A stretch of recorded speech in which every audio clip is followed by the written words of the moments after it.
சாதாரண எல்லாத்தையும் பிறந்து ஒரு அடிமையின் ரூபத்தில் அவர் மனிதனாக இந்த பூமியில பிறக்கிறார். நான் சொல்றது வழங்குதா? அவர் கடவுள் தான். ஆனா இந்த பூமியில பிறக்கும் பொழுது அந்த வல்லமைகள் எல்லாம் தூக்கிட்டு வந்து அவர் பிறக்கல. உங்களை போலையும் என்ன போலையும் அவர் பிறக்கிறார். ஏன் தெரியுமா? உங்களுக்கு எனக்கு எப்படி வாழணும்னு கற்றுக் கொடுக்கறதுக்காக அப்படி செய்கிறார். யோவான் எழுதிய நற்செய்தி 13ஆம் அதிகாரம் 14-15 வாசகம். யோவான் 13:14-15. ஆண்டவர் இயேசு கிறிஸ்து சீடர்களுடைய பாதங்களை கழுவுறாரு. கழுவி முடிச்சுட்டு சொல்றாரு, உங்கள் ஆண்டவரும் தலைவருமான நான் உங்கள் பாதாடிகளை கழுவினேன் என்றால் நீங்களும் ஒருவர் மற்றவருடைய பாதாடிகளை கழுவணும்.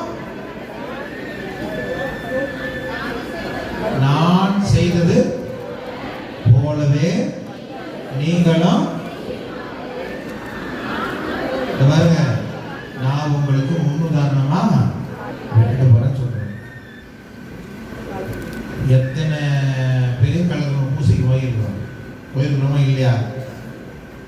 இந்த மனுஷன் சொன்னாருன்றதுக்காகவாவது என்னைக்காவது யாராவது பார்த்து கழுவி விட்டுக்கிறோமா? நான் சொல்றது விளங்குதா? வருஷம் இதை படிக்கிறோம், ஆமாவா இல்லையா? வருஷம் இந்த பாசேஜை படிக்கிறோம். எத்தனையோ அவர் சொல்றாரு, நான் முன்னுதாரணம் வச்சிருக்கிறேன். நான் உங்க பாதங்களை கழுவுனது போல நீங்கள் ஒருவர் மற்றவருடைய பாதங்களை கழுவுங்க. யாராவது ஒருத்தர் செஞ்சு கொண்டார்.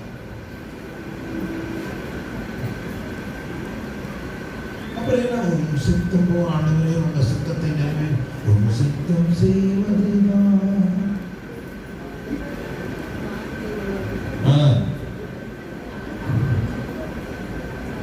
பொய்.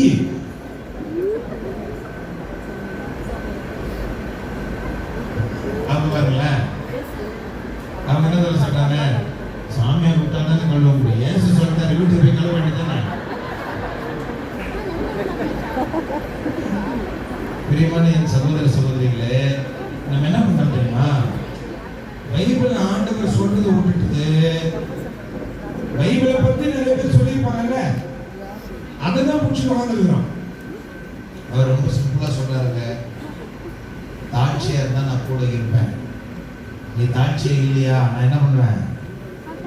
உனக்கு எதிரியா நீ பண்ற பாருங்க.